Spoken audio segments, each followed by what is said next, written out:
Halo teman-teman, ketemu lagi di Mami Channel. Jadi hari ini aku mau ngajak kalian untuk mengikuti kajian Ustadz Wijayanto. Beliau Ustadz yang sangat terkenal ya teman-teman. Kebetulan ini acaranya diadakan di Masjid Al Husna yang ada di Pakuwon Mall Yogyakarta. Acaranya ini kan dimulainya jam 10 teman-teman, tetapi kita jam 9.30 udah harus nyampe di sana. Nah ini alhamdulillahnya kita udah boleh masuk gitu ya teman-teman ya. Nah ini suasananya yang ada di lower ground gitu. Jadi dari Pakuwon masuk, terus langsung masuk di parkiran, terus habis itu langsung masuk ke lower ground untuk di mallnya gitu. Nah, ini masih banyak gerai yang masih tutup gitu ya teman-teman ya. Misalnya pun udah buka, ya itu cuman baru persiapan aja gitu teman-teman. Nah ini kita jalan terus di depan itu ada lift itu ya. Nah ini kita di LG naik ke lantai 1 gitu. Kebetulan masjidnya Al Husna itu ada di lantai 1 gitu. Nah ini suasananya di lantai 1 teman-teman, tuh masih banyak yang tutup gitu. Jadi lampunya masih banyak yang padam gitu ya. Nah itu kita jalan terus ke arah selatan gitu. Nah kebetulan kalau untuk pengajiannya ini ada nuansa dress code-nya gitu teman-teman. Nuansa dress code warna pink. Jadi nanti mungkin sebagian besar jemaah itu memakai baju berwarna pink gitu.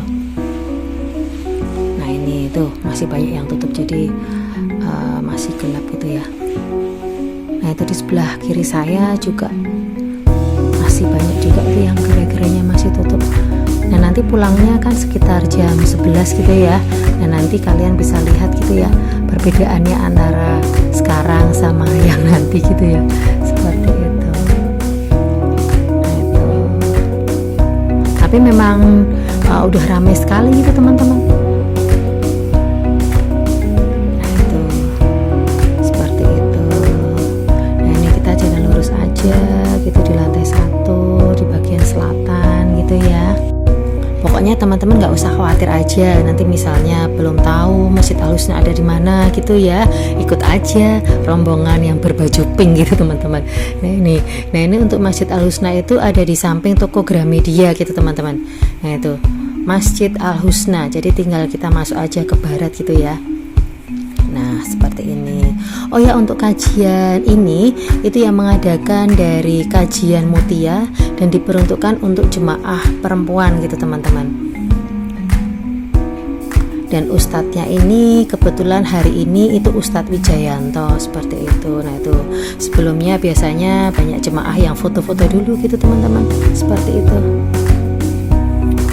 Nah itu nih suasananya gitu ya, tuh banyak yang foto-foto gitu. Kita masuk ke dalam masjidnya gitu teman-teman, tuh masjidnya. Nah, ini ustadznya gitu, Ustadz Wijayanto gitu. Nah ini suasananya pengajiannya gitu teman-teman, meriah banget di sini. Nah itu ustadznya itu memang lucu nih teman-teman. Nah itu kalau untuk yang panitianya itu ibu-ibu yang memakai dress code berwarna pink sama jilbabnya yang kembar itu. Nah itu panitianya gitu. Nah ini biasanya itu pada minta foto-foto gitu teman-teman ya itu. Nah itu foto dengan Pak Ustadz itu ya, dari sebelah selatan, nanti di sebelah kita, terus nanti di sebelah sana gitu, pokoknya muter gitu. Nah ini jemaahnya ada pada heboh semua nih, pada minta foto sama Pak Ustadz itu. Nah kenapa ini foto-fotonya di awal pengajian gitu teman-teman, karena Pak Ustadz menghendaki jika nanti acara pengajiannya udah dimulai, nanti ibu-ibu bisa lebih berkonsentrasi gitu ya, untuk lebih mendengarkan tausiah yang akan disampaikan oleh Pak Ustadz begitu teman-teman. Nah ini kebetulan Pak Ustadz memang lucu sekali, jadi handphonenya dari kita nanti diambil juga gitu ya sama Pak Ustadz itu, terus nanti untuk selfie bareng gitu teman-teman. Nah itu seperti itu. Nah itu pokoknya ini memang ramai sekali ya hari ini itu. Nah nih kalau untuk biasanya itu kan kajiannya itu ada di Masjid Kampus UGM tiap hari Selasa teman-teman jam 9 sampai jam 11 gitu ya. Tetapi khusus hari ini itu hari Senin itu tanggal 26 Agustus diadakan di Masjid Al Husna Pakuwon Mall Yogyakarta seperti itu.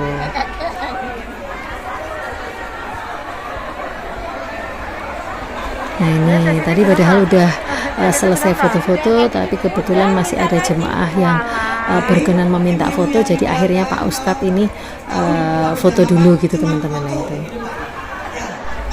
kalau untuk lebih detailnya silahkan monggo teman-teman melihat IG dari kajian Mutia gitu ya. Di situ nanti akan di-share nanti pengajiannya hari apa aja, jam berapanya, dan nanti ustadznya siapa gitu, nanti akan di-share di situ gitu teman-teman.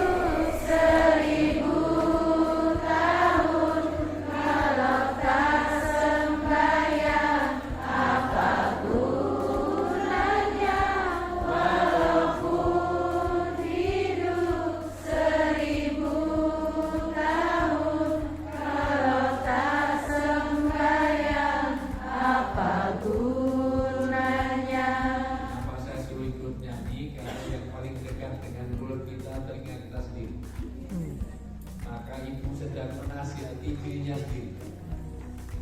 Ibu sedang membuat komitmen hidup berapa tahun gak ada artinya kalau nggak setahun. Ini karena ingin selamat dalam bernikahan. Karena orang itu amalan yang tidak boleh dilupakan dalam keadaan apapun itu adalah sholat. Orang haji karena nggak mampu boleh nggak berhaji? Boleh. Orang zakat karena nggak ada harta, boleh nggak?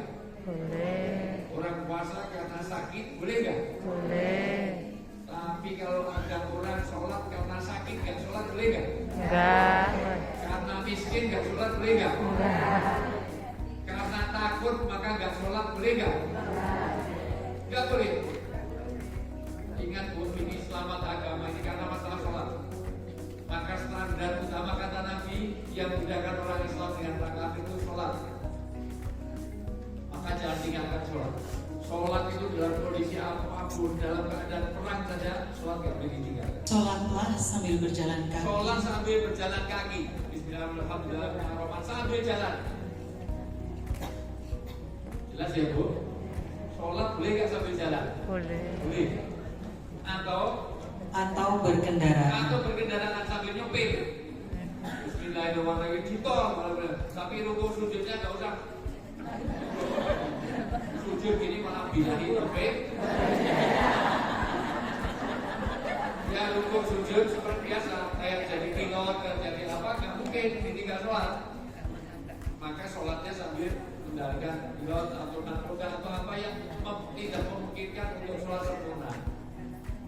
Kalau kita takut karena waktu, karena apa situasi, karena kondisi, karena bahaya, karena memang betul-betul tidak memungkinkan untuk sholat sempurna, maka sholatnya sambil jalan, bahkan sambil berkendara. Tapi lanjut. Kemudian apabila telah aman, maka ingatlah Allah. Sholatlah, sebagaimana Dia telah mengajarkan kepadamu apa yang tidak kamu ketahui. Tapi kalau kondisinya aman, jangan sholat sambil jalan sambil berkendaraan, karena kondisinya aman. Allah lebih Rasulullah dalam hadisnya, Allah lebih senang, lebih dekat dengan orang Islam yang kuat, yang sehat daripada orang Islam yang sakit-sakitan, yang lemah. Maka kita perlu olahraga, perlu jaga makanan, kalau perlu keseimbangan gizi. Bahwa minta sehat.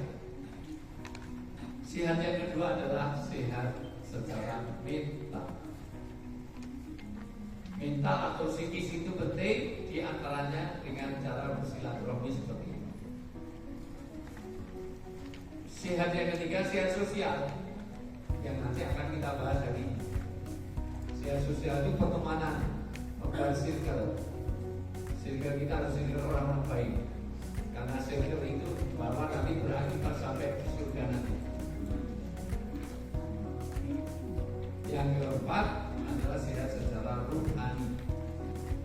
Kenapa? Karena masing-masing sakit berkaitan. Contoh, ibu sakit gak sembuh-sembuh,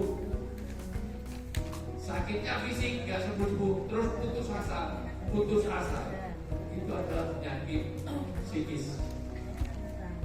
Begitu putus asa, menyalahkan Tuhan, menyalahkan Allah, itu penyakit rohani. Fisik berpengaruh pada psikis berpengaruh pada rohani. Aku udah sholat terus, udah puasa terus, malah saya sakit-sakitan. Itu orang yang korupsi malah sehatnya luar biasa. Itu bukan sekedar dikata-katain, nanti dijailin macam dari tasnya, tahu-tahu hilang, tahu-tahu luar biasa. Kadang-kadang ada pakaian ganti itu sampai yang bunuh diri itu ternyata dibully di sekolah, itu salah satu pakaian gantinya itu digantikan bendera dikeret ke atas, sehingga kelihatan kacamata dan ininya size-nya itu ketahuan. Betapa tidak siapnya untuk berbeda. Maka orang-orang Indonesia di sana kewalahan kalau sudah SD ke SMP itu pada takut karena banyaknya yang mulai SD sudah banyak yang bunuh diri, maka ingin dipulangkan balik ke sini. Maka saya di sana dengan caranya untuk bicara tentang bagaimana ketahanan mental itu, bagaimana mental health itu. Bu,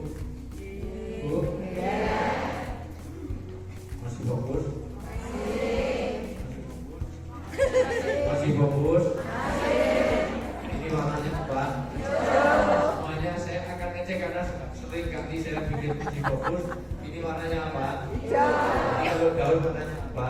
Kalau rumput warnanya apa? Kalau kelapa muda warnanya apa? Kalau pisang masih mentah warnanya apa? Pisang mentah warnanya apa? Traffic light itu merah, kuning sama apa? Semuanya jawab. Traffic light itu merah, kuning sama apa? Kalau rumput warnanya apa? Rumput warnanya apa? Pisang masih mentah warnanya apa? Jadi jerapah makanya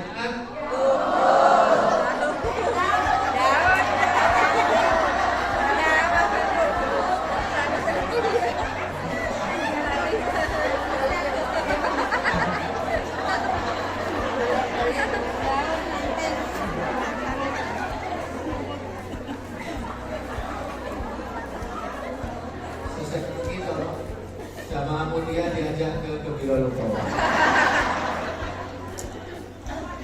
Sudah pernah lihat jerapah? Sudah. Jerapah itu lehernya sama kakinya panjang mana? Kalau lehernya panjang, kakinya pendek, kok makannya nyarut. Kasihan banget loh. Jadi bulunya lekuk dulu. Lewat terus. Jadi jerapah makannya tadi rumput. Ya terus kan kita gak bisa pergi, kita terhalang, kita jadi bener kan Bu? Gak bisa nyuci nanti gak kering. Pasti kalau kan, waduh cucian belum di ini malah hujan. Ibu jangan lihat hujannya, kata itu aja. Kamu lihat apa yang ditumbuhkan dari hujan. Kalau ada hujan, jangan melihat hujan derasnya, lihat apa yang akan ditumbuhkan dari hujan itu. Maka kalau ada sesuatu yang tidak kita inginkan, ketahuilah apa yang akan kita ditumbuhkan Allah karena kesabaran kita. Dosa-dosa Anda diampuni, surga Anda dinaikkan. Maka walaupun tidak usah berdoa, ya Allah berilah kami musibah, ya Allah berilah musibah. Sama dengan orang dizalimi, doanya berkah. Tapi gak usah minta, tolong zalimi saya, jangan minta. Saya tolong dibukuli, nanti saya mau berdoa biar kamu tolong menghukumi saya. Ini menunjukkan betapa kadang-kadang begitu pertemanan ini, halo Pak Bu, perlu kesabaran kaitannya dengan pertemanan karena iman. Kenapa harus sabar? Karena setiap ketaatan, kata Ibnu Bagi, setiap ketaatan membutuhkan kesabaran. Ada konteks hadis, Anda memegang agama, apapun tantangannya, walaupun sampai makan akar pohon, kamu harus tetap pegang agama. Jangan pindah agama ini hanya karena makanan Anda, makanan yang kurang. Tapi akar pohon itu yang dimaksud di Arab. Karena kalau akar pohon di sini itu ketela, ubi, itu semuanya orang itu enak-enak semua. Di Arab akar mana bisa dimakan. Maka sekali lagi dibaca ayat Al-Imran 120, jangan sampai di antara kita ada persahabatan dan penyakit. Jika kamu memperoleh kebaikan, niscaya mereka bersedih hati. Tetapi jika kamu mendapat bencana, mereka bergembira karenanya. Jika kamu bersabar dan bertakwa, niscaya tipu daya mereka sedikit pun tidak mendatangkan kemudaratan kepadamu. Sesungguhnya Allah mengetahui segala apa yang mereka kerjakan. Ayat ini bicara tentang sifat yang merusak, yang kedua cara sikapi. Sifat yang merusak, ayat ini bicara tentang SMS, yaitu senang melihat orang susah melihat orang susah itu tidak mesti di dalam bentuk perbuatan, bisa dari omongan ataupun hati, itu sudah merusak. Ada orang punya mobil baru lah paling kredit, meskipun dalam hati punya handphone baru paling dikit-dikit anaknya itu paling dapat hadiah yang mungkin ya. Sifat itu sudah merusak kebaikan. Nauzubillahi.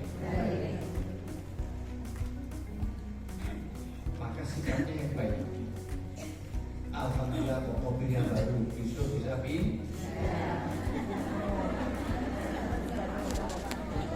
kakak kok dia punya, ya Allah punya TV baru, alhamdulillah.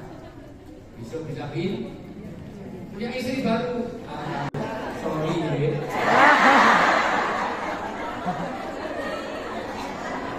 Hati-hati kalau kita punya penyakit kasar, karena itu penyakit. Maka sikapnya kalau ada orang berbuat kepada kita, sifatnya sabar dan bertakwa. Sabar itu tidak membalas. Tidak membalas. Kemudian jika saya juga begitu, saya juga begitu.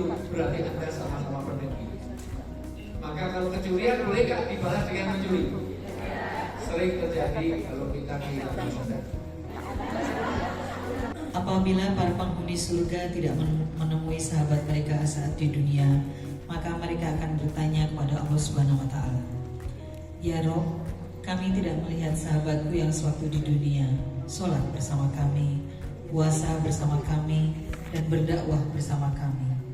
Maka Allah Subhanahu wa taala berseru, "Pergilah ke neraka, lalu keluarkanlah sahabatmu yang di hatinya ada iman, walaupun hanya sebesar zarah." Inilah Bapak Ibu semuanya. Tapi ingat ya Bu, sahabat itu tadi yang bersama dalam apa tadi? Dalam kebaikan kita ada, karena dia pernah sholat bersama, karena pernah pengajian bersama, karena pernah puasa bersama, baksos bersama, bukan karena dia pernah bareng-bareng di tas bareng, bukan. Dalam ketaatan, kebersamaan di dalam ketaatan. Inilah yang nanti jadi syafaat dan boleh ya Bapak Ibu boleh secara hati telah memaafkan, tetapi secara maksud. Tapi kalau ada orang berbuat jelek, maka tolaklah dengan cara yang baik. Bahkan terus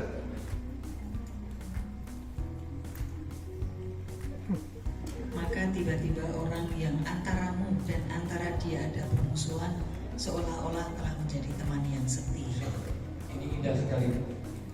Seolah-olah jadi teman yang luar biasa, padahal penanya ini.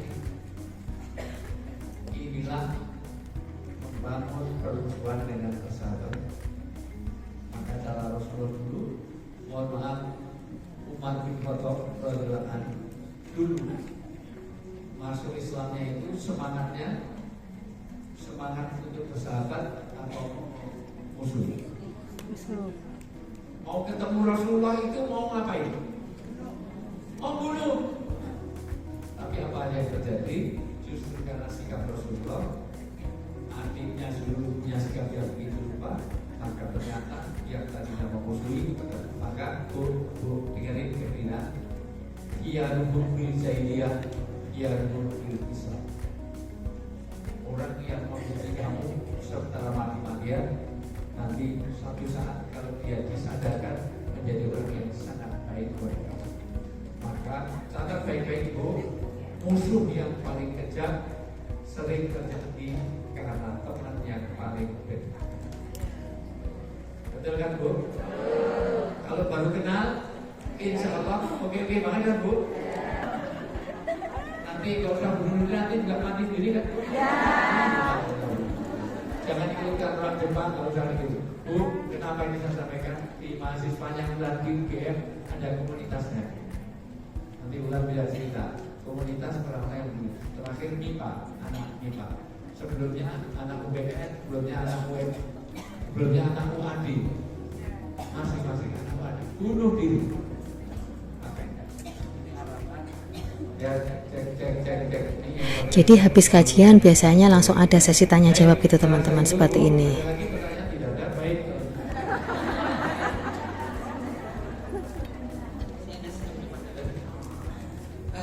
Yang sini lebih duluan, maaf bentar sekedar.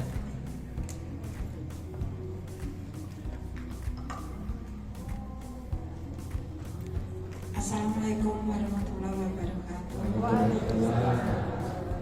Saya Bu Wiwi dari JEC. J. Itu untuk joggingnya makin jalan. Sepertinya sudah dibuka Ustaz. Terkait teman jadi wasilah ke jannah Ustaz. Kami minta petunjuk ketika kita hidup di suatu perumahan yang Nyun Sewu wasilahnya kita muslim, misal satu komplek itu 15 orang, muslimnya hanya 2. Nah karena kajiannya udah selesai, jadi kita langsung pulang gitu ya teman-teman ya. Nah ini dari Masjid Al Husna kita langsung pulang belok ke utara gitu. Nah ini perbedaannya kan jelas sekali gitu kan teman-teman tuh. Ini banyak gerai yang udah buka gitu ya. Tuh ada sport station, ada skijur, ada tawan gitu ya tuh. Converse gitu ya. Tuh, tapi memang ini masih pengunjungnya masih sepi gitu karena memang sekarang masih jam 11 gitu ya. Biasanya kalau rame itu kan sekitar jam makan siang gitu. Tapi termasuknya ini memang Pakuwon itu termasuk salah satu mall yang terbesar gitu ya yang ada di Jogja gitu. Sebelumnya kan ini namanya Hartono Mall gitu teman-teman. Terus sekarang berubah menjadi Pakuwon Mall gitu. Nah ini kita menuju ke lift gitu ya. Nih seperti ini. Nah ini kita langsung turun ke LG gitu. Nah ini tuh. Karena masih menunggu jadi kita ini ya lihat-lihat di sekitar kita dulu gitu ya teman-teman. Saya liatin untuk video di sekitar saya gitu ya. Nah itu tuh di sebelah barat saya itu juga banyak gerai yang udah buka gitu. Ini saya udah turun di lantai LG gitu ya teman-teman ya. Nah ini ada Kettler, itu ada Dos Anjos gitu ya. Sebelahnya itu ada Chat Time gitu. Di sini memang banyak juga ini teman-teman untuk gerai-gerainya yang lainnya juga. Cuman memang saya langsung pulang aja gitu ya karena kebetulan ada kegiatan yang lainnya juga gitu. Nah ini saya langsung menuju ke utara gitu. Ini parkiran gitu ya. Nah seperti itu. Oh ya teman-teman, kalau misalnya teman-teman berkenan untuk mengikuti kajian gitu ya, jangan lupa untuk selalu mengikuti dari IG-nya Kajian Mutia yang tadi saya sebutkan gitu ya. Di situ nanti akan di-share gitu untuk pengajiannya hari apa, jam berapa, ustadznya siapa. Kalau memang biasanya sih tiap hari Selasa jam 9 sampai jam 11. Tapi mungkin juga di hari ini, di hari Senin itu kebetulan ada juga kajian gitu ya. Tapi besok hari Selasa pun juga ada teman-teman seperti itu. Nah ini di lantai LG ini juga ada tempat makan untuk karyawan dari Pakuwon Mall gitu ya. Nah itu ada koperasi karyawan, ada warung makannya gitu. Seperti itu. Jadi memang di sini lengkap gitu teman-teman, ada musolanya tadi juga ada di lantai sini gitu, tapi kalau masjidnya memang ada di lantai 1 gitu. Oh ya teman-teman, jika teman-teman berkenan untuk mengetahui isi dari kajian Ustadz Wijayanto hari ini, nanti DM aja, nanti akan saya kirim ringkasannya begitu ya. Kalau begitu cukup sekian video dari saya. Jangan lupa untuk selalu dukung saya di Mahmi Channel dengan cara like, komen, dan subscribe. Ditunggu ya teman-teman ya. Terima kasih. Assalamualaikum.